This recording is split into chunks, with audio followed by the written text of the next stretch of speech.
Hey everybody, it's Jameson Oxford, your dungeon master. Starting this episode off, I just wanted to say you might notice about a third of the way in that the music and sound effects just sort of stop. That's because we as a group kind of ran out of time to finish this edit. In the interest of getting it out on time, I went ahead and released it. We'll probably come back and maybe give it a treatment in the future. But long story short, we just don't have time lately to do what we want to do with the show like we normally have, and I apologize for that. It's possible we might be taking another break soon due to unforeseen circumstances for some of the crew. We'll keep you posted, but in the meantime, hopefully you enjoy this episode, and as always, tell good stories.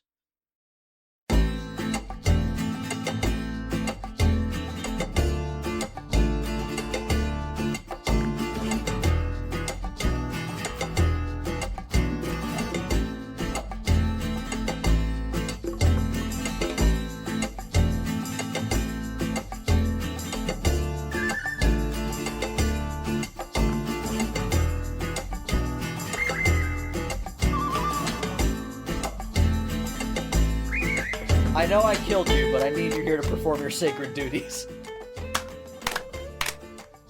Fine, go fucking mute then, Jeff. Fuck out of here, deadbeat, dead body. Throws us the pinky and backflips through his portal back into hell. Hey everybody, welcome back to Torchlit Tavern. We are a real play 5th edition Dungeons & Dragons podcast focused on narrative-driven storytelling.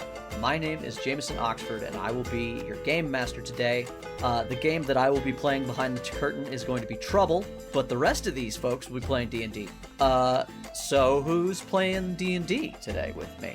My name's Peebus. I'm a level 30 warlock, and I spit acid. Hi everyone, my name is Pubis, and I'm playing Pombo, who is a cross-class level 10 warlock, level 2 cleric, level 8 paladin. I'm so glad that we're bringing the correct level of seriousness to the scene where a friend just died. You're all in trouble. I love it. I love that this is the energy we got. I think A friend just died, we're all gonna get riddled with gunfire, and our other friend has been irrevocably captured. Jay, sell it right. Now Plumbus is gonna... the Plumbus. Well, We'll play these characters so that when they very clearly die right now, Yeah. we Jay, can go back to playing Katie and I Evalina and Aderu. we see the writing on the wall. We know we need alts. That's where we're at. yeah, and it's just the two of them and me today because 9 can't speak. They're in a little gemstone, and Reyes is dead. So it's a real short intro. And Reyes, what do you have to say about everybody, and the time that I've gotten back from them, I'm gonna say, hey, go check out our agree. Patreon and our website, and download us 1,000,000 times and tell your friends about us. Because we're trying to grow, and we love it when you help do that. It's really important. I have a request for all of our listeners. Join us in the Flame War. Find us on any of our socials, and all I ask of you is post how you think Reyes looks. Oh no, don't open this up. Don't open that up. Do it for the fires of war, my brethren. Join us. Anyway, let's see. What was it that I normally say at this Did time? you like my stare off into the distance? Did you like my shell shocked? Because I had to hear all about it. All right, everybody. Normally we've got another job for Jeff, but for now it'll have to be me. Last Last time time on Torchlit Tavern. Wait, I want to try. a black powder. I can just silence him. It's great. No one will ever know. Last time on Everyone's Torchlit gonna take a Tavern, shot at it. Blackpowder. All right. Last time on Torchlit Tavern.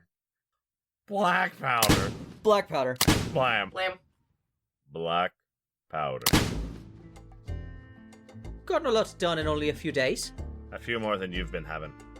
Well, it's since we're sharing.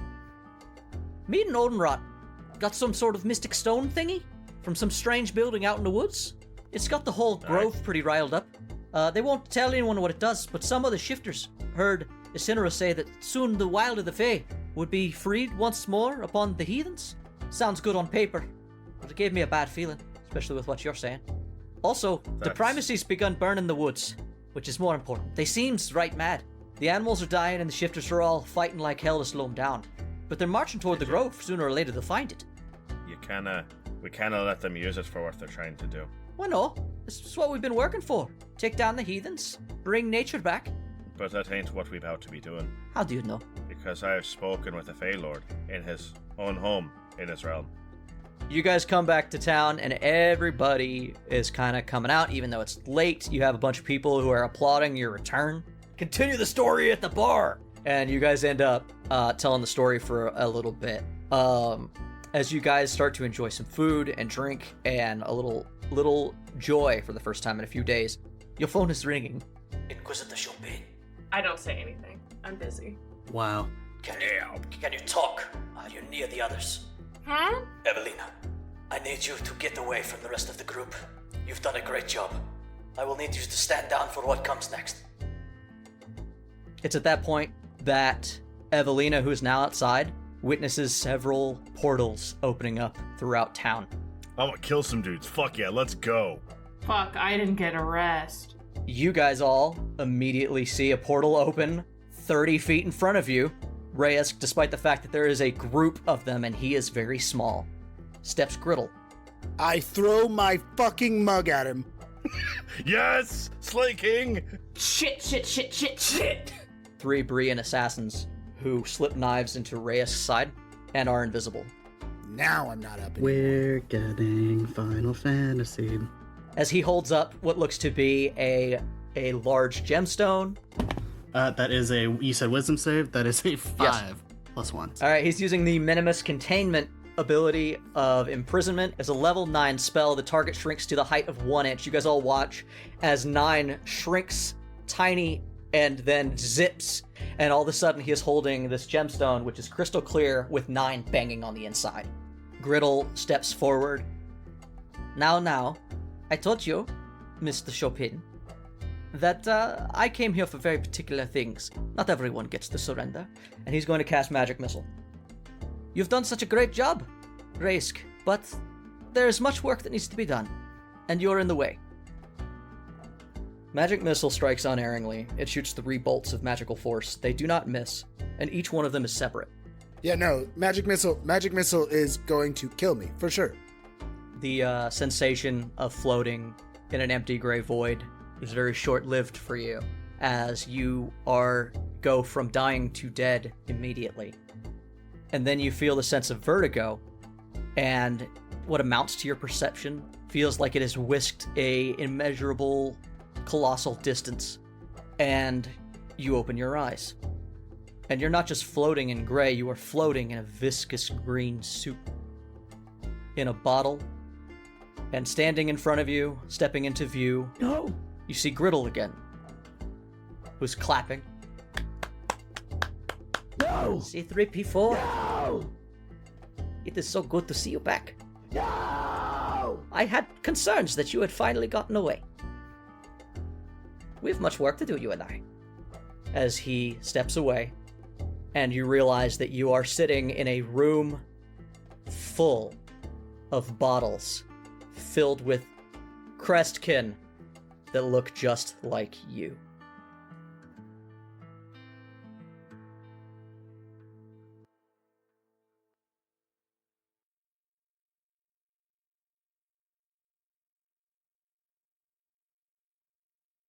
A moment in time. The heat of a hearth fire. The smell of liquor and blood. Cold air blowing through shattered tavern doors. The sounds of 7 muskets clattering to the ground mixed with the last warning of the deceased, amplified and echoing against the mountain walls. A small monster smiling smugly as his heels click towards his egress. This moment between bedlam and chaos is still. Tables tossed to their sides, a warrior swelling in dimension, 2 inquisitors vying for control, and 33 rifles expectant for the click. All frozen as we return to it. We are not rolling initiative. We are mid-battle. And the next person in the action is trapped in a gemstone, in the most powerful mage in the primacy's hand. 9, what do you do? Fuck. Alright, well, we don't have Ryan here. I guess he's just trapped in a gemstone. Hang on, I got it. No! Thank you. I'll see if he can, just send me some files later. We'll fill it in.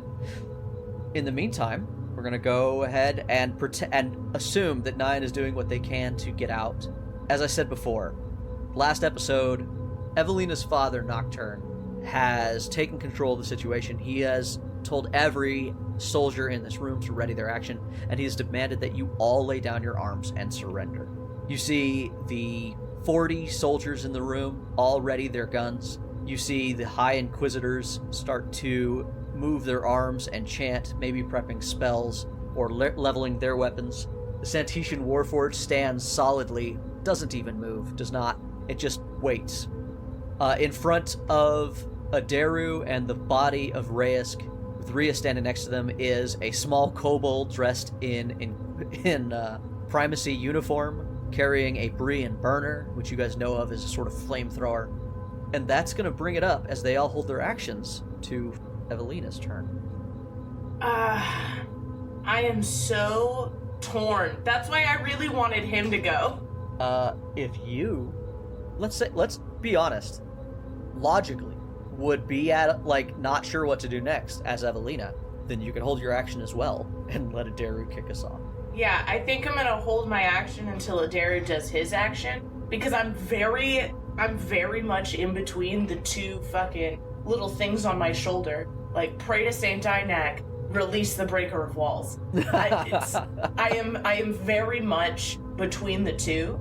Is there anything that Evalina would like to say on her turn? As I said, there's this stillness. The only thing that Evalina is hearing after the sort of heart-pumping action of breaking through the wall is there's this moment. Yeah, because I already Kool-Aid manned. Yeah, you already Kool-Aid manned in. There's the sound of your heart beating in your ears as you realize the gravity of this situation and where it puts Evalina. Is there anything you'd like to say or do? First, I look at the kobold. Do I know the kobold? This is important.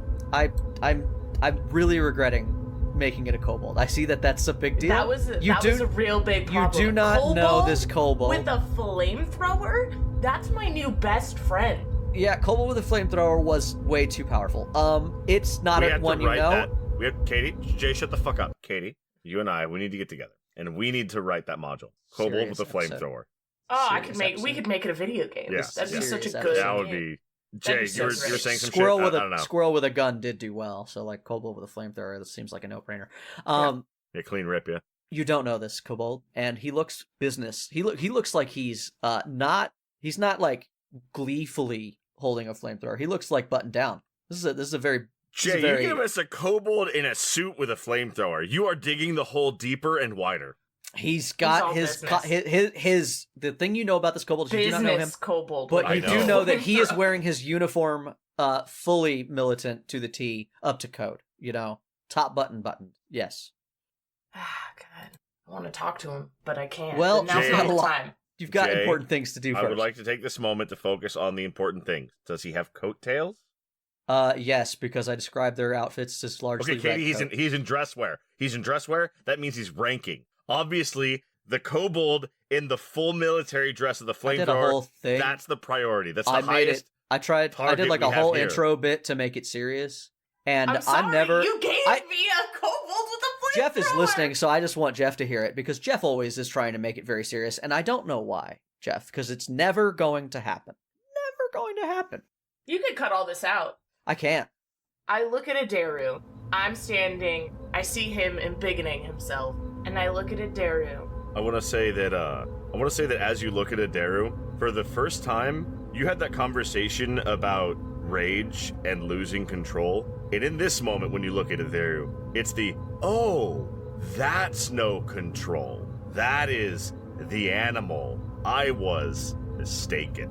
And Aderu is not even raging yet. Yeah, I look at Aderu. I try to have him meet my gaze. But if he can't, I yell at him so that he can hear me, speaking directly to him. However you want to play it, Talor.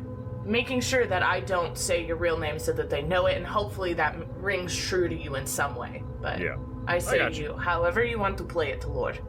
So we hold our turn. I hold my turn until whatever Halor does, and if he goes ham, Breaker of Walls is coming out. If he goes for an escape, I pray to Saint Dynac. That's... I'm gonna allow a little bit of... There is one person in between you and Rias. Rias, he's gonna continue his action that I have described in the past. He's going to do immediately... He's going to continue flipping his table and pull this civilian in with him. And he's going to finish that action. But essentially, this is the same term as Aderu. So, because Aderu is next. What do you want to do? Aderu locks eyes with Evalina's father. I don't even know if I know that's her father, but that fucker. And Aderu just does not break eye contact. And he slowly bends down. And, Jeff, congratulations, we're dating. Aderu interacts with an eye. And he holds his great axe in one hand. He grabs Reyes with the other.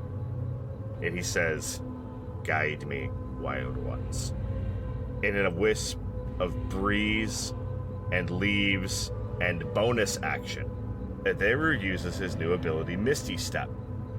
Appears in the space I got that one too. directly behind and between. Appears in the space directly behind and between Griddle and this Inquisitor, never breaking eye contact with the Inquisitor, and just growls, "Hello." And I would like to make an attack action on Griddle with my improvised weapon. You had the axe in your hand. That's not an improvised weapon. I have an axe in one hand and a Reyes in the other. He wanted Reyes. He's going to get Reyes.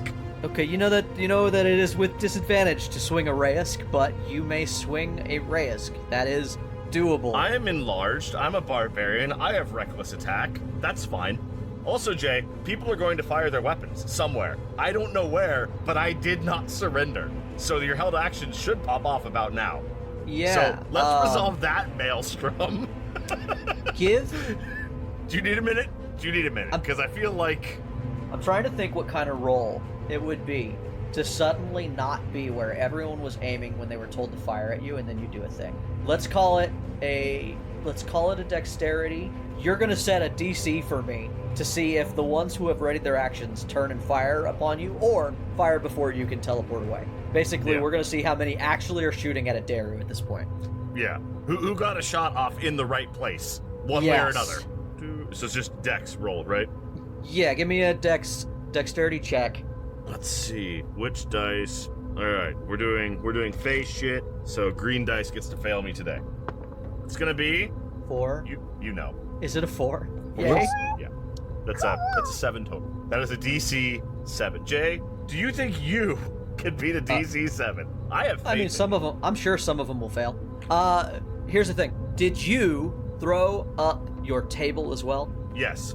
That was previous, I did flip right? the table. All right, you have cover. Yeah, so while Aderu is ducking, he has partial cover. When Aderu comes out the other side, he has partial cover. Yeah, I'm gonna call it like a 5, like we'll say 10% of them just don't. Sure. I'm gonna shoot at you with the other 20. Let's call it 20, because 7 of them don't have their gun. Of note, not raging, because can't. Am shifted, no advantage, not raging. Okay, so you should have a +5 to AC due to the table. All right, so there's a good chance that none of these are even going to hit you. So we're going to see what's up. 24 AC. 24 AC? Out of all of them, between the table between you and them and your action, only 4 rifle shots are going to hit, as they all just sort of shred into the area, the side of the room that you and Rias are on. Do any of them accidentally hit my dad? That'd be hilarious. I just want to know. No, because he's definitely not going to be shot at. They're not that dumb. The dudes that were behind him were like, "I'm not taking that shot. No." All right, so Aderu, you are going to take a total of.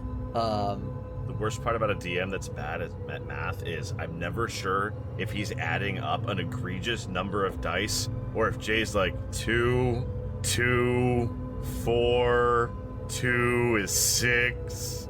And at any point, he can hit me with like 7 damage, Aderu. I think it's or 52. he can be like 173. What is 13 times 4? I believe it is 50. No. 52, right? Oh, Yeah. shit, no, yeah. I did the math wrong. Yeah. Bad at math. I'm also bad at math. It is a small room filled with lead. And Aderu, as far as everyone else knows, they don't know if they don't know if they shot you or if you're dead, because the room is now filled with black smoke. Sorry, white smoke, because welcome to the side effect of black powder. Black powder. Blam. Blam! Blam. You are going to take 52 damage, Aderu, as you appear Done. behind the rest of them. Done. You may go ahead and make your attack roll. So everybody gets some. I'll let him go, and then once he's done with his turn, I'll go. Yeah. So I have... Oh, shit. My disadvantage is... It's a dirty 20 to beat Griddle with a Raisk. Raisk is a gnome. Raisk is flattened under Griddle is flattened under Raisk's I got body. you, Jeff. Are you dropping the Raisk on Griddle as that happens, or are you Yes, because I have a two-handed axe that calls for blood. gonna... Okay. So yeah, you just sort of flatten Griddle under Raisk's corpse. There is a weird splooch splat noise, and Griddle makes out a sound. That's hilarious. Fuck, I'm gonna roll. This is gonna fuck my whole fucking plan up, but I'm gonna roll for Griddle. Just a little luck check here. Okay. Jay, I don't know what your luck check is, but I decided what I was doing before I rolled, and Griddle got lucky because he wasn't the target. I'll be doing That's math. fine. You tell me what happens. Griddle doesn't do... Like, I was just seeing if Griddle holds on to 9. Griddle holds on to 9, man. What do you... Keep doing your thing. You fucking have to call up Ryan and be like, you fucked up, we need you. They broke you out, bro. I don't know what the fuck happened. I didn't expect this. They shouldn't have been able to do that. You said the great axe is 3d12? Yeah, I believe that is what I said. When I didn't think you could swing it. So, Jay, I need you to check my math. Okay. Does a nat 20 hit Evalina's father? Let me do the math here. Yes, it does. How does 58 damage feel? As a very large, very upset, very barbarian, great axes the fuck out of this dude. To put a sort of cap on the scene, just kind of, this is what happened. Everybody was waiting. Rias turned to Aderu, saw the look in Aderu's eyes, grabbed this dude. Aderu just disappeared. The room fills with the sound of gunfire and then just in the smoke, the men and like across the room, Evalina, Ears ringing, you see cries of pain, clutter. The sound of civilians screaming because this room is filled with innocent people. You hear Griddle go down. Evalina, you see like a giant Aderu swinging down on your father, and he says, "Attack! Kill them all!" And then you hear a real hard kathunk. Yeah, Evalina, what did you want to do with your held action? Yeah, I'm gonna do the same thing. I ripped it. I'm sorry, but I just realized I gripped it and ripped it. Wait, what? I gripped it and ripped it. I gripped Reyes, and then I ripped her dad a new one. Jeff, this is for you. You're not here, but this is for you in your spirit. It's a stretch, I'm gonna do the same thing. I'm gonna grip it and rip it. Oh no. I can also Misty Step. Oh, fuck. Okay. Just be handing that out to everybody, huh? And suddenly chaos. I did describe it as the moment between chaos and bedlam, so... Yeah, he's standing in a portal. What the portal is vertical. I'm imagining he's got his back to it. So, I turn to the shoulder with the breaker of walls on it. Shit, fam, you're up. And I say, guess it's time to fuck shit up. And I let the breaker of walls take over with whatever he might do immediately. But I do walk forward and Misty Step next to my father as well. Boop. I'm trying to think what the breaker of walls might say about this situation. It's a strange position you've put him in. You are important. You must survive. And you want the breaker of walls to go? Where are you? I'm right next to her dad now. Okay. The breaker of walls is going to allow you to use your highest level smite for free on that Warforged. Fuck yeah. Oh, yeah, how does a nat 20 sound? It sounds like that Warforged will die. Oh, fuck. There is such a pile in Griddle Square. Listeners, you can't see this, but there are 3 pogs in one 5-foot square, and it's glorious. It's pretty good. It's a So pile it's of max dudes. damage plus roll damage, right? Plus. Yes. Yes. Okay. And I was also going to double it for it being a constructor object because the breaker walls does that. Yep. Wonderful. Wonderful. So double my final You number. explode a fucking... Yeah. 24. Sorry, 30, I'm choking on my own hubris here. 33. 39. What's my weapon damage? 8675309. Not only a catchy song from the 80s, but also probably pretty close to her damage. 46 plus 2, that's 48. Plus 8, which is 56. Okay. Plus shit, she's 2, Fuck, she caught up. 42. And then times that by 2. Yeah, you're at 58 times 2. That'll do it because it has 112 health. 116. You, Evalina appears in front of all this I had you in the midst. first half, but that 2x. That 2x got me. Next to her father, as he sort of gets dashed, she appears, immediately turns upon the Warforged, and you watch as she just stabs into its chest, and its just back explodes like an exit wound, and it collapses to the ground. We are back to normal I look at initiative, my dad I believe. and see if he's proud of me. Rolls insight. I actually have good insight. I just want to know if my daddy thinks my skills are cool. Did I do good, Daddy? Did I do 26. 26. I get plus 9. Nice. You turn to your father, and as you do this, you see that he's just been attacked. There's a lot going on, and he looks at you, and there's panic in his eyes. I just got like that. And with a 26, you don't think he's afraid of you. He's afraid for you. Wait, shouldn't my dad know that, like, my devil doesn't like constructs? He breaks constructs? Yeah, he knows that. Yeah. You put a construct in front of me, Dad, I'm gonna break it. I also don't know if I'm doing a good enough job explaining it. His reaction to you does not make sense to what Evalina thinks her father would be like. He looks very concerned for the decision you've made. And I'm going to throw on a little bit more to make it a little clearer. He also looks relieved. In the same, like, there's a, like, you watch his face do a few emotions, and one of them was relief, followed by intense fear. And then that's going to be the Shadow Warriors as Griddle calls out for their aid. Through the smoke, these guys just sort of start dancing around. I'm going to let fucking Rias try to grab this one as he gets away. Come help, get the gem. Yeah, so the 3 Apotheosis Shadow Warriors, the ones modeled off of Rias' body, silently start to hop across the room. They just sort of scramble and jump over people, nimbly going past. The one that is next to Rias, though, just gets plucked out of the sky midair by the back of his coat, and just like, nope, gets plucked out of the air by Rias with his long Goliath arm and just yanks him down. You watch as one of the assassins grabs up Nine's gemstone, and Aderu, do you have an attack? You have a reaction? No, you don't. Wait, no, you do. You're the only one who didn't hold their turn. So Evalina, you held your action. They run by. One of them grabs up the stone, and Aderu, you have an attack of opportunity as it tries to get past you through the portal. Oh, Kill it. I give you divine inspiration. That's going to be a 22 to hit. You're just hitting him? Just straight up hitting it? Okay. How much damage? Great axe. It's 18 damage. Okay. 18 damage. You watch as it sort of tanks that. It is actually very tough. And it's going to just run past you, holding Nine, and get through the portal. But it's trying to move through an enemy square, so it has to fight me for it. Yeah, and so you're gonna have to roll athletics. Yes. Oh, that's a D12. No, that is a D20. Are you raging? That's a 3. No. Okay. I can't rage and be enlarged. That's a fail. That's a 3 plus a set. Well, 10. It's 10. It's 10. It's a 10.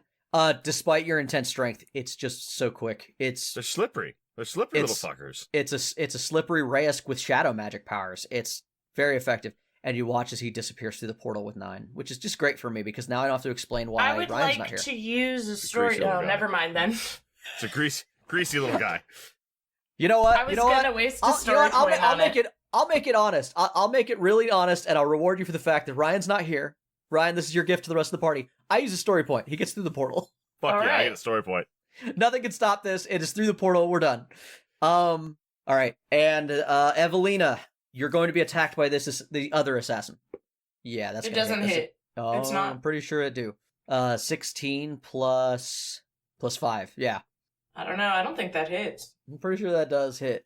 That's gonna be only 8 damage though, because it doesn't have advantage or anything. It's scary shit only happens when it catches you unaware. So that's 8 damage, and then that is going to be the general. The general is going to use his action to order everyone to reload. So all of the weapons will be loaded on the infantry's turn. That's going to make it the High Inquisitor's turns. The 2 down here at the bottom, we're going to keep it simple. We're going to start shooting Eldritch Blast at the 2 of you. All ranged attacks are at disadvantage in this room because it is now filled with thick, white smoke. People are coughing. People are panicking. They're ducking under tables. The chaos of the room. That's going to be 1 set against Evalina, and one of those is a crit, but that's the only one that hits her. 1 set against Aderu. One of them will hit. What's your armor class, Aderu? Is it 17. 19? No, because It's I'm not using my 17? shield. 17. Okay. You're going to get hit twice. She's going to get... So that's going to be... Oh. For Aderu, it's going to be a total of 12 damage. Okay. I can survive that. That's nice. And for Katie, it's going to be 20. It's a regular hit. You only get hit for 10, Katie. As you guys get punched with those, let's see. Griddle is going to fumble and try to crawl out from the body of Raisk. And they're going to cast... Get the fuck out. Well, for one, they're going to stop casting the portals. All the portals in the room close. Interesting choice. It's a free action to stop or to do that. Yeah, And yeah, then just he's interesting going choice. to hit it. Yeah, and then he's going to cast... Let's see, what's fun? He's got all these tricks. Power Word Kill's fun, but he already used his 1 9th level slot to imprison 9. Griddle's going to cast Bigby's Hand. A large, semi, He smacked skeletal... my ass in front of my dad. Yes, he's going Damn. to spank you in front of your father. You never did this to her enough, and that's the problem. So a That giant is so fucking hand, brittle. I'm not gonna lie. Griddle, basically a giant version of his gnomish hand, kind of appears over Griddle in a sort of defensive posture over him. And he's going to... Does he get to do it right away? Yeah. So The chicken he's going angry. to... I think that's the egg song. I'm not sure. Either that or the hawk flew by. Fuck, dude. I'm so sorry. Aderu. Yes, probably. Aderu, you're didn't gonna get clap punched by in. the... You're gonna Holy. get, backhanded by this big ol' fist. It's all right. I got hit points. You better. It's gonna be another 16 damage. Not great. Force. But Yeah. that's fine. You made a decision for me, and I appreciate that. That's gonna make it the infantry's turn again. I'm gonna throw in this. You watch as a lot of the people in this room, though they're civilians, though they are what you would think not willing to fight, you watch as, even though all these men are starting to reload their guns, you watch every one of them that has a civilian next to it, the civilian starts grabbing at the rifles, trying to get them away from these men. So you're only gonna get fired at by a handful at this point. I mean, now's the time, right? Yeah, Evalina and Aderu are both gonna get shot 1 time. Ugh, rude. Yeah, you guys are both gonna take a 15 damage from a rifle. Rude. And then, finally, I've it's taken, a lot everyone's of round, damage the round that you've been waiting for. The kobold, buttoned up shirt, Kobold with a flamethrower! Stands Fuck up straight. yeah! clicks the switch for his flamethrower, and turns toward... I regret to inform you that it is fire time. And he aims at Risk and starts to light up the desk. I love him so much. I love him. He's such a precious little guy. Rias is going to fail his save. He's going to take a bunch of fire damage. And you guys see that his table that he's hiding behind is just fully on fire now. That's going to make it Evelina's turn. Oh, shit. No, sorry. I skipped one. Your father's turn. Yeah, I was gonna say he Your should father- hold his action. Your father grabs you by the arm and starts to try to march you out of this room. Do you resist? Evelina, come! Yeah, I say get us both out of here, or this will be a problem. We have more to capture. Make a persuasion check. 28. This is small potatoes kind of thing. You gotta let Aderu and I escape. Take the 2 you have. Leave the gun, take the cannoli. you know? He looks at you for like a second. There's all this chaos going around you guys. You look him in the eye, and like you said, there seems to be this weird mix on his face. Normally, you're always trying to read your father for his opinion. And in this moment, you realize that he is trying to read you deeply. Like, does not know what your deal is, and it looks like it's very important for him to figure it out. But then you watch as he lets go of your arm and puts his hands together, and a wave of darkness goes out around you and Aderu and the whole area. Basically, it's pitch dark now. You cast darkness. Fuck. Alright, it's my turn? Yes. I know where I am, and I know where Aderu is, and I know where the wall is. I grab Aderu by the arm and try to do the same thing my dad just did to me. And I say, come, we must not die here. We're going to Kool-Aid Man out. And I go, oh yeah! Just bust through that wall right there. Just through the wall. Just gonna smite the allows you wall. to turn him. Yeah. Aderu allows you to turn him, but he has shit to do. He doesn't follow immediately. It's not like it's like, I hear what you're saying, and I agree with the plan overall, but I have notes. Do you need this one to be dead first? Because we must go. Now. Aderu just says, get clear, I'll be behind shortly. You better. And, yeah, I Kool-Aid Man through the wall. I make a big enough hole that he can get through. Yeah, you stumble through, you realize that you bump solidly into an infantryman who just sort of trips and stumbles, and before you kind of bump blindly into the wall with your hand, and the moment you find the wall with your hand, you just shatter it. Strike it with your sword. This whole corner of the building is just blown open, like something disgusting that I'm not going to say. Suddenly, I sock this wall. Suddenly, Aderu, the cold winds of this northern chill strike you in the back, and you know that she, other than the noise, has definitely opened up an egress. Is at the end of Evalina's turn. I get to a tree line towards the back of the building. I run. I don't make it to the tree line, but I'm moving towards it. Okay. You guys, you feel that, Aderu? There's smoke and darkness all around you. Your vision is not good, but you do know where everyone is, sort of near you, just because another one has moved. I know where Griddle was, but I don't know where Griddle is. Yeah, everyone is crying and screaming. You hear Foe, who has gotten his pants back on and gotten into the room, is calling out to people to try to sort of rally them and get them to resist.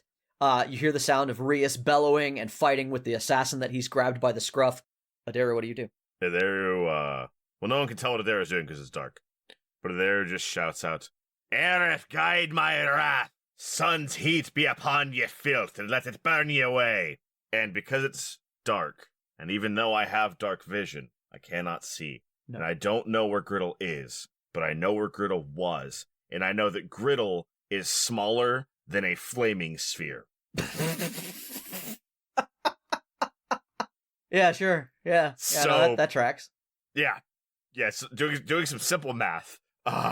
It's 10 by 10, if I remember correctly, right? That sphere? It's concentration, so there forfeits his enlarge.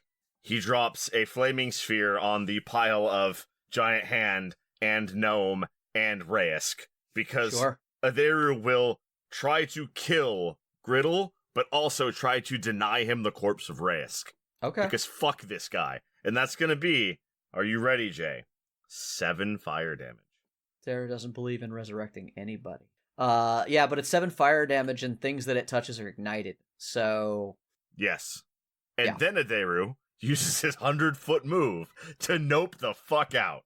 It's a really strange feeling to know that there is fire 5 feet away from you and cannot see it. And not be able... Yeah, Aderu can feel the cold of the outside that he can't see. He can feel the blazing heat of the inferno that he can't see. And he goes towards the freeing, fresh air outside. I'm gonna need you guys both to roll me a stealth check to see how clean this getaway is.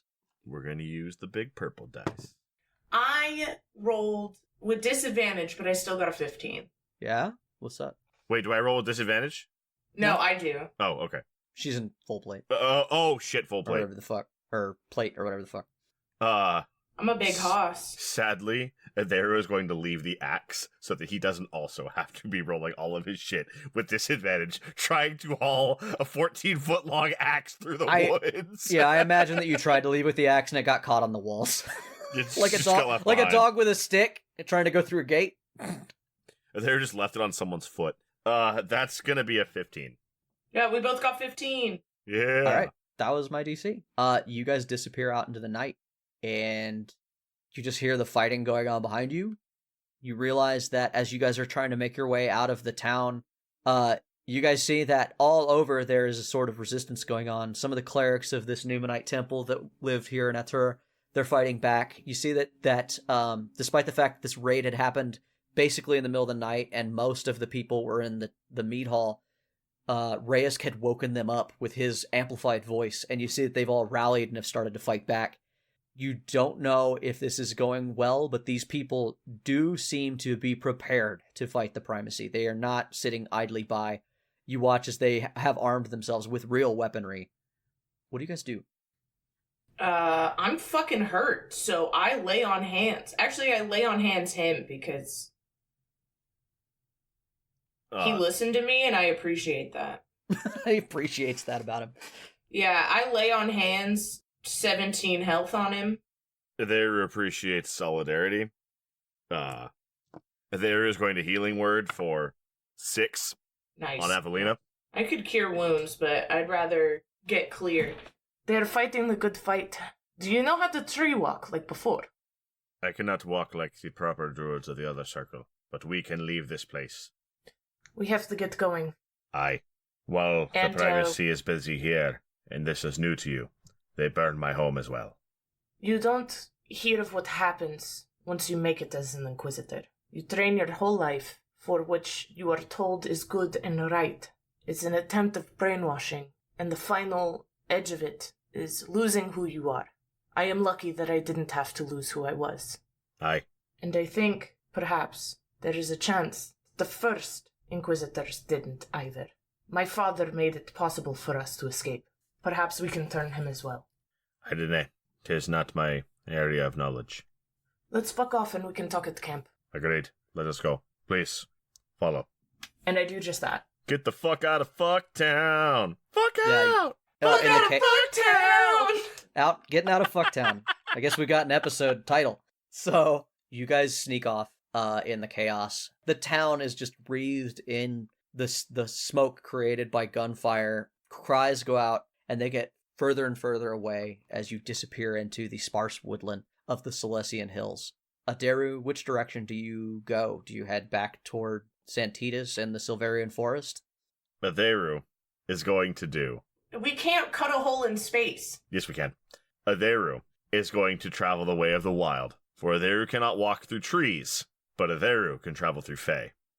And Aderu opens the portal to Fae, and he turns to Evalina and says, I must attend to the matters at home, before my circle breaks things further, and before nothing is left. You are free to join me if you wish.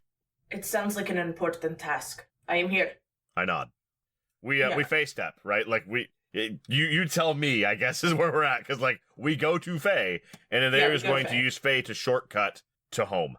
So, Jeff, I guess we're going to figure out what's on the other side of that tree. Jeff wanted to know, a long time ago, Jeff posited, hey, if there's a tree on this side, is there a tree on the other side? So I guess today we find out, Jay.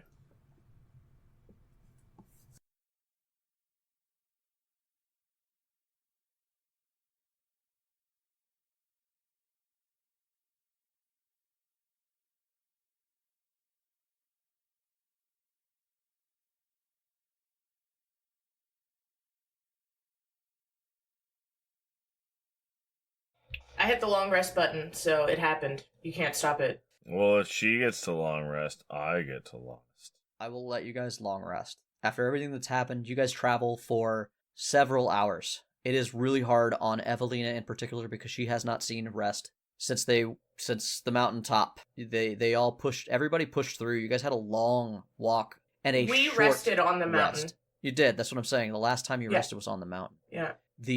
You guys had a long walk and very little time to enjoy yourself before everything had happened. Aderu got a night's rest, but he was the walking dead when he had arrived. But after a few hours, You guys finally get to a point where you can no longer hear anything, and then you keep traveling further until Aderu feels it's safe, and using his woodwork, he finds you guys a safe place to shore up, and you go ahead and can rest for 8 hours. In fact, if you really want to, you could spend the next day and a half resting, getting those exhaustion levels fixed, if that's what you want to do. I tell me. have 7 foods, so I can foods us for the purposes of restoring exhaustion. I also have foods, and I have coffee. So I think we do shore up. We shore up for a day and a half, maybe 2. I go around the woods. I'm not a very woodsy type. That's kind of more... Hold on, I'm going to touch my mic, so... I'm not much of a woodsy guy. I try to take the small lessons that my dad taught me, since he was a woodsy guy. But I didn't get to spend a lot of time with him, so I'm just trying my best to maybe gather some edible food, maybe a hair here or there, and I bring it back to Aderu to tell me if it's safe or not. Yeah, Aderu just quietly follows you and doesn't really interact unless you, like, make a mistake or you look lost. Then Aderu will just sort of be like, that one, or whatever. And Aderu sort of takes, like, a silent mentorship role and just sort of sees how Evalina handles being out in the wild on their own, dealing with this shit. Which is not normal for her. You know, like, you can start by the time that we end up moving on to Faye, you see just like the beginning of the roots of my natural hair coming in. Evalina tries her best to keep as clean as possible, but it's very hard when you're sleeping outside. She knows how to make fire. She knows how to, you know, she's trying her best. She does have really good constitution, so being poisoned is very difficult to do to Evalina, but, you know, she still is trying her best to make the right choices. And I think we don't talk about what we need to talk about until the second night. Yeah, like, it's both of us in solidarity, but also in avoidance. A very quiet campground. And also, sort of it's literally like the sounds of us walking and nature. It's eerie in a way. Like, even when Aderu, like, chips in, it's more of like a point or like pulling her hand back or something like that. It's a very surreal, almost pantomime engagement that they do. Evalina, there were a couple of times when you were very young, when your mother browbeat your dad into taking you out into the woods. What was that experience like in comparison to the one you're having with Aderu now? Similar, but because my dad was also very quiet on those trips as well. But it's also very different, because part of the reason that I do have such a strong stomach now is because he would let me make the mistakes. He would let me eat the poison berries. He would let me go through the falling down, you know, the being loud attracts predators kind of mentality. There was some really, like, great moments where we would sit around the campfire and he would be nice to me, but it was rare. Aderu. Aderu has not been put into a leadership role by the shifters before. No. The closest he's really come to his leadership role is, like, the spirit walks he's taken Polly on and fucking Not Risk. Krelp. Krelp, thank you. I When could you're trying not to recall. get them all. This is something that Aderu has been drawn to lately. What is it that has made Aderu take to this behavior with the party? Aderu, it's the cyclical nature sort of what you spoke, right? When Aderu interacted with the druids in the previous conversations, and he had only ever been taught to destroy. And now Aderu is exploring how to grow. And Aderu sort of always had that seed, like when he would come across a small hamlet and beat his cat. When he would come across a small hamlet and he would find, like, a group of people. They're living in houses and they trade, and they're in the non-kosher zone of too civilized for what the originals would have liked. But he would look at that and say, there's not a problem, or maybe I teach you how to do something that's more sustainable. So there's always sort of had that inclination, and now he's just feeling himself be sort of pulled away from that hyper-destructive only point of view, and he's trying to lean more into that grow. As he grows, he's trying to grow the world around him. Okay. Aderu, you know, because this is... You're a little bit north for your stomping grounds, or a little bit east, more east than you typically have been. but you still know this area. You know vaguely that, especially because you could have seen it from the top of the mountain when you're up high. The valley would have opened up before you, and you know that the Silverian Forest and Santitas are probably only a 5-day journey. And if you guys are moving while you're trying to gain your rest, that you guys would probably be halfway there. Maybe a third by the time we were ready to shortcut. By the time you were ready to shortcut, and I'll give you the option to not do that, but you also know there are allies in the Fae. So at this stage, what do you guys do? How are you? It's like the morning, the embers of your fire are starting to go out, and you guys are realizing that you are finally back up to full strength for the first time since you left Atur to go up the mountain. Aderu. Aye. What would be the point of going to Fae now? I canna say I'm sure. I think perhaps it would be better to save the path of egress for a time when maybe we be needing it more. We are moving towards uncertain times. Is your circle still close with Fae? I dunno. I dunno that my circle is close to much of anything, if I am to be honest. I feel like they are caged in the memory of rage that should have long since subsided, and I feel like that cage keeps them barred from where they should be. Something you said atop the mountain bothered me, and I'd like to talk about it if you are ready. I think in the morning. I think tomorrow we talk. Let us have one final day of peace. There is something that I would like to do, with your permission. I think it is fair that I give it, even though I don't know what you want. I want to share something with you, if you will permit me to do so. I didn't know I was going on a spirit walk today. Well, you're not, you fool. I said tonight. Okay. And there just sort of proceeds through the rest of the day as normal, but as we enter dusk, one thing at this stage that I'll go ahead and let Aderu know, by the end of this day, you can start to see a thick, dark cloud that is toward the Silverian Forest, and Aderu's strong sense of smell would smell the smell of ash. Ryan, you're going to need this for an hour and 27 minutes ago. Bearing in mind what Jay said, so as the sun starts to go down, and at first it is just the dim bluish light of dusk, but as the sun sets lower over the forest, it begins to cast through the smoke that we can see on the horizon. And it's wildfire smoke, so it's that brown smoke that casts that ominous red glow on everything, and everything is sheathed in this. It's a natural color, but if you've seen it, you know what I mean. It's the unnatural feel of everything is just wrong. It's too warm, it's too colored. And there says, Evalina, if you're ready, now is the time. Evalina nods her head. In Aderu is going to summon a bestial spirit. Aderu is going to cast beast sense on Evalina through that spirit. And Aderu is going to wild shape and take the form of a wild dog, the same as the spirit. So there's 2 pack animals. Okay. And I would like to use my story point to negate the issue of double concentration, because it keeps dumping me out of spells, but I believe they're both concentration spells. It looks like Beast Sense is... What's the other one that you did? Summon bestial something or other. Summon Beast? Yeah, I think that's what it is. And it's technically a little like Fey Spirit thing. Yeah, they're both concentration. Yeah, we'll allow it.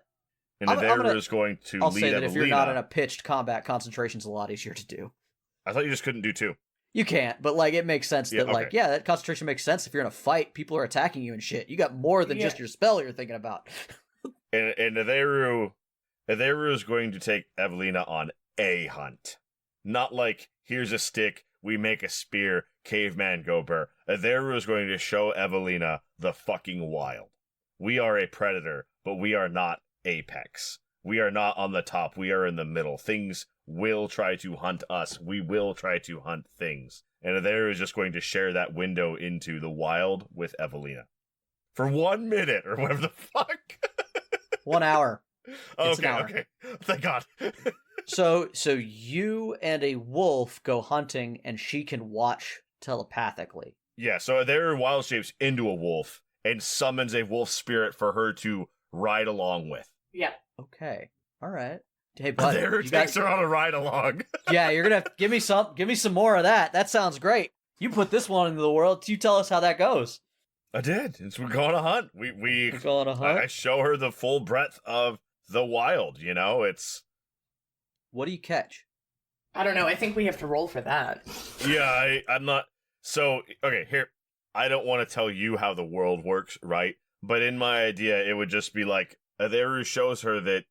Let me take this in a way that's useful if you choose to. Yeah, I guess the thing that I'm asking for is, what is it that you're trying to show her? While they are on their hunt, Aderu goes out of his way to show her the hazards of even being a predator.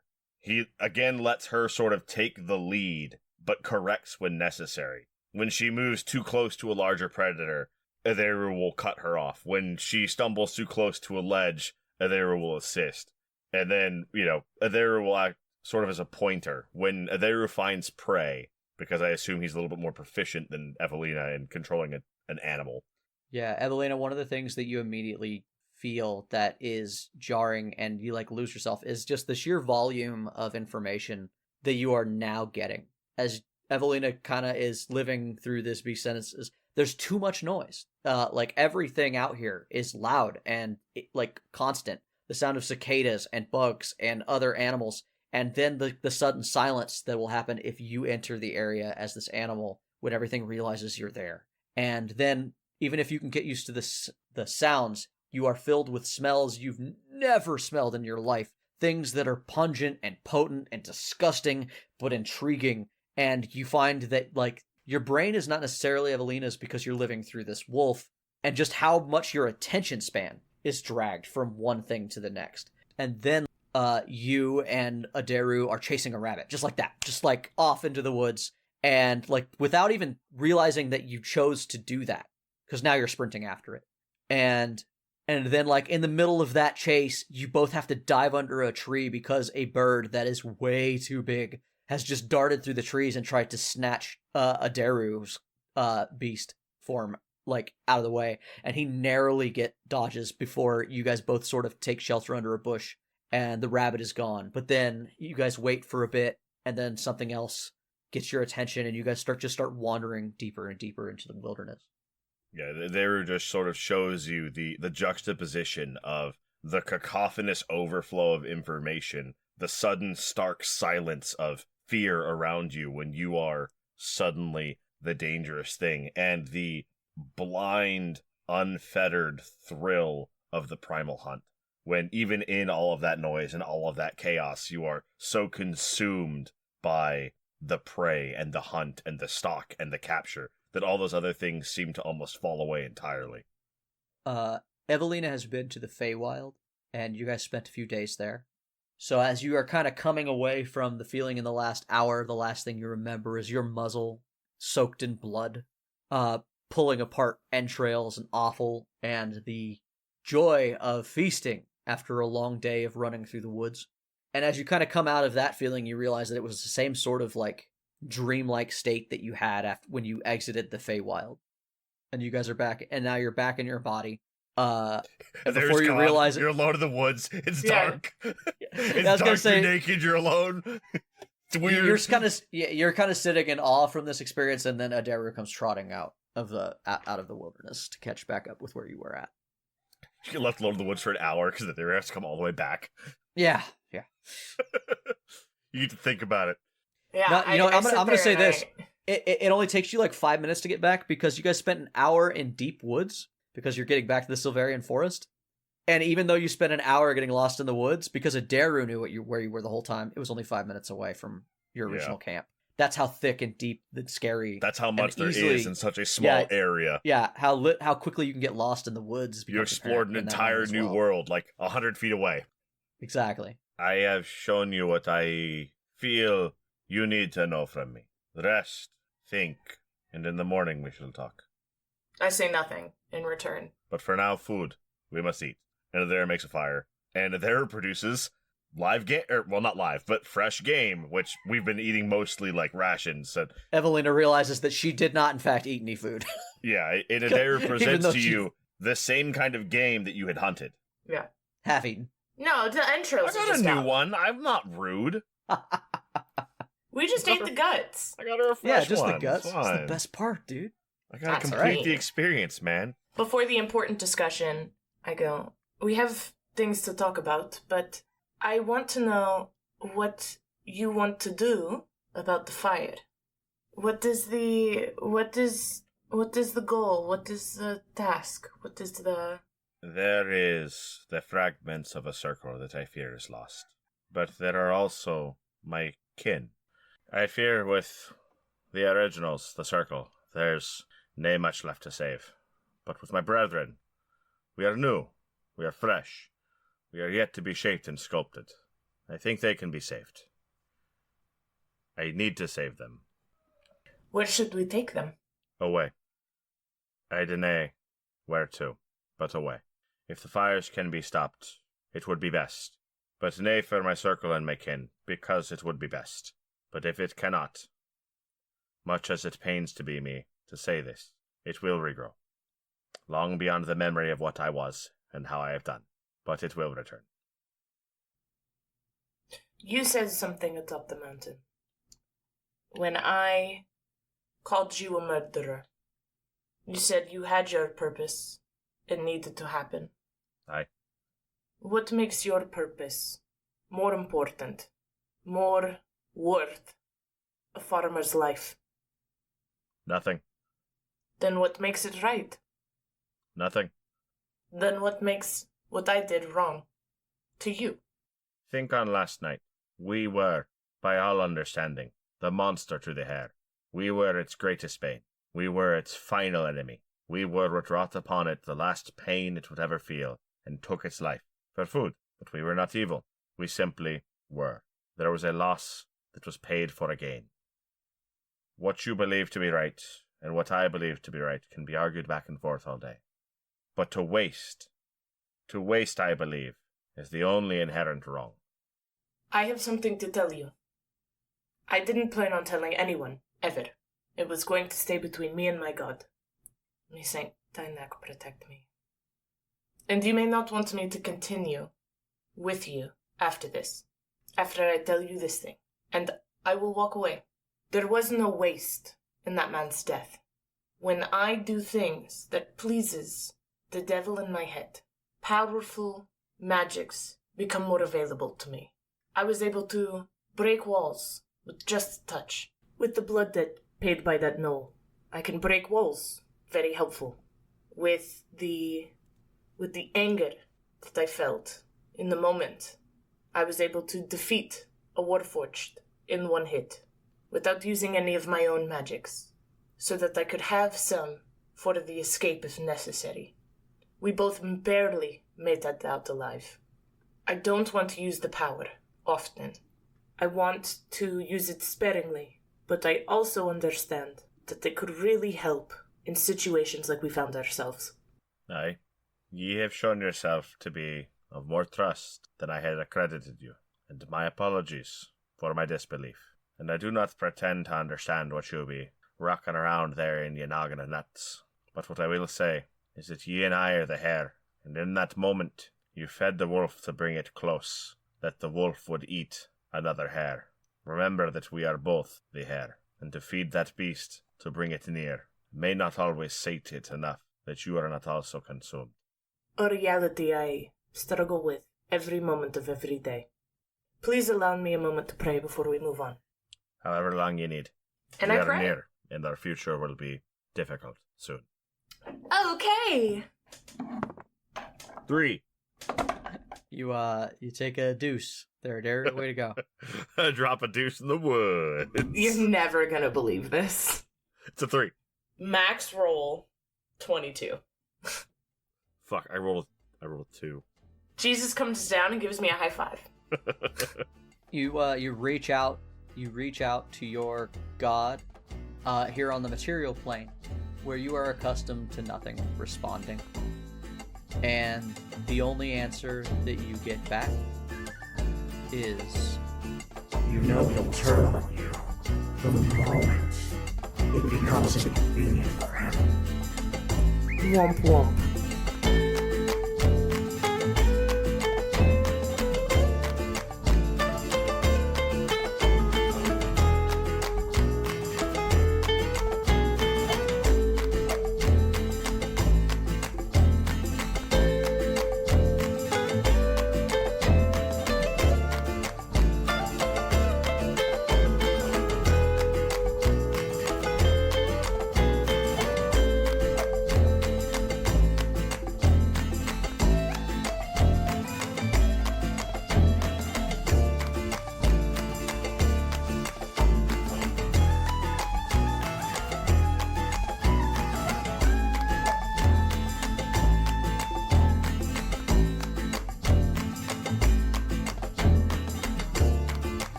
Let's fuck some shit up, Katie.